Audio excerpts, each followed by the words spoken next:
treated differently than the average American, separated. They have had that, but that is partly because of the refusal to lose their identity, which is strong, which is brave, which is to be emulated.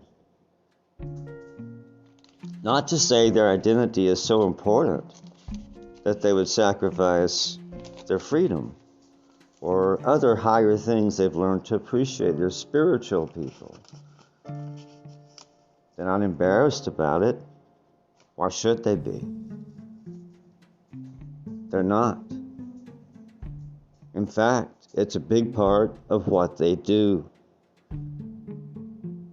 There are spiritual societies. And so we were going to talk about some of that. The different aspects of the crow. It's a perfect way to study and understand American history as well. These people are essentially the people that kick Custer's ass. And it's perhaps for that reason they have what they have. They won a battle. They beat the beast. The beast had to send a greater force, and they settled. And so when you learn how that really happened, you learn more about America today.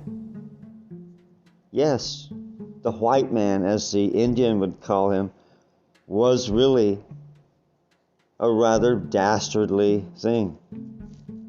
Could not be trusted, did not use spirituality in his decision making, at least not in a big way.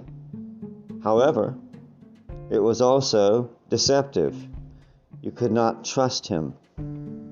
Now, sometimes you could trust him and it would reward you. But he was not consistent. He was deceptive and double-crossed you. Doesn't mean that the settler coming in with the promise of free land, start a home, raise a family, and have their spirituality cherished among their peers and themselves. A family, a tribe. They were always a tribe, but they were smaller than the Crow. 12,000 people. That's what Chief Red Mule represents. He's a Crow, Indian. He's not the chief. That's Old Coyote. Paranoid Coyote. His official chief. Now you go, okay, so he's the Indian chief. Did you know that to be in the pool of consideration for being a chief in the Crow Indian tribe, you must do 4 things. 4. Oh, those aren't really high qualifications.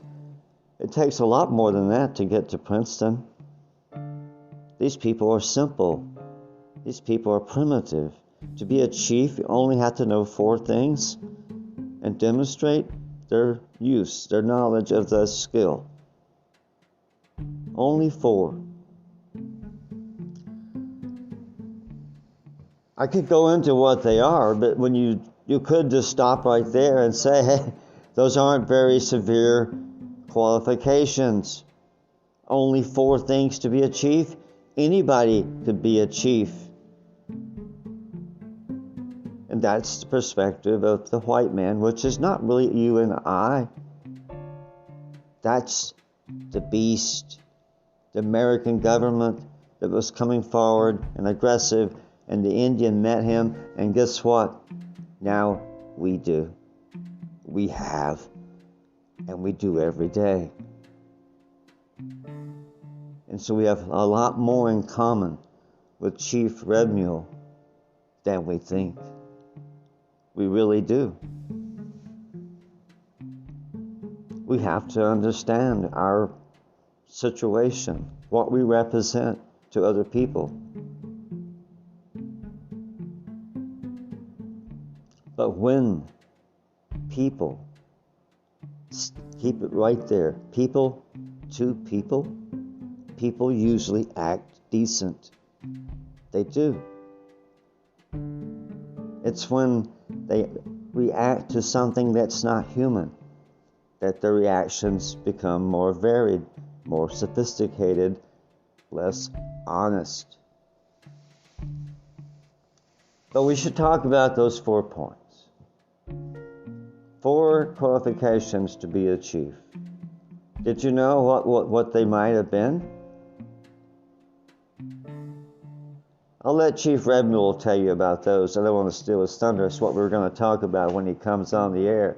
He's going to tell us those 4 qualifications to be in the pool of consideration for chief.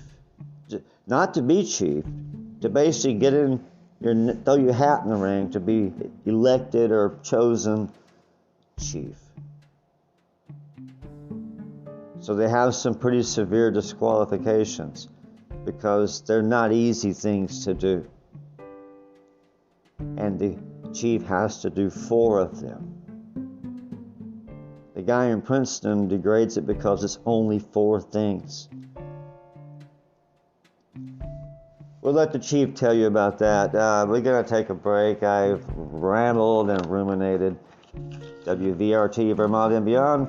We have a responsibility and a joy to speak to America all over the world from 12 to 4 a.m. I get to see the America that's moving, the busy bee of America, all hours. And this is crunch time in America. Truckers are getting stuff done, deadlines. You think it's a picnic? Well, we'll have to ask Haas about that when we come back on WVRT, Vermont and beyond. I'm Buzz Collier. Thanks for joining us.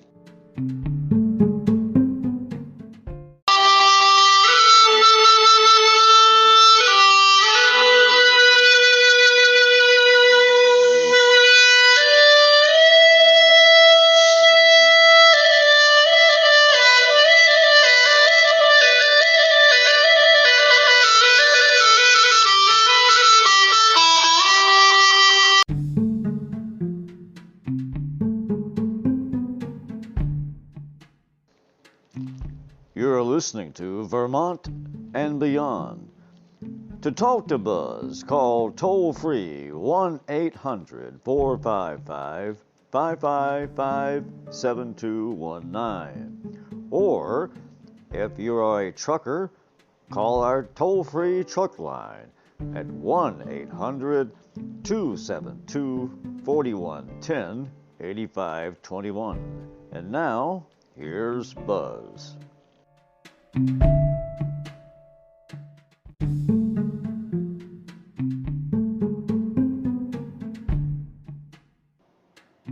Buzz Collier, back with you. It's just you and I on WVRT, Vermont and beyond. Just you and I. It is. It's always about that. Just you and I.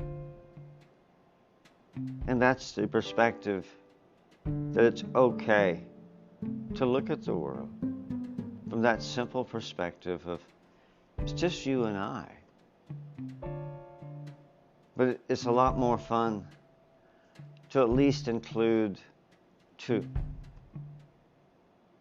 Seems like the number 2 is significant in mankind. Us. Why is significant 2 significant? Because it's more than 1. You're increasing. Not that 2 is significant in the fact that 2 is more significant than another number. 2 is more than 1. It implies growth from 1 to 2. And then we can get into all sorts of things, and Chief Red Mule and I have had many discussions about such things. And he will hopefully be back with us before tonight's episode, this segment We promised Chief Red Mule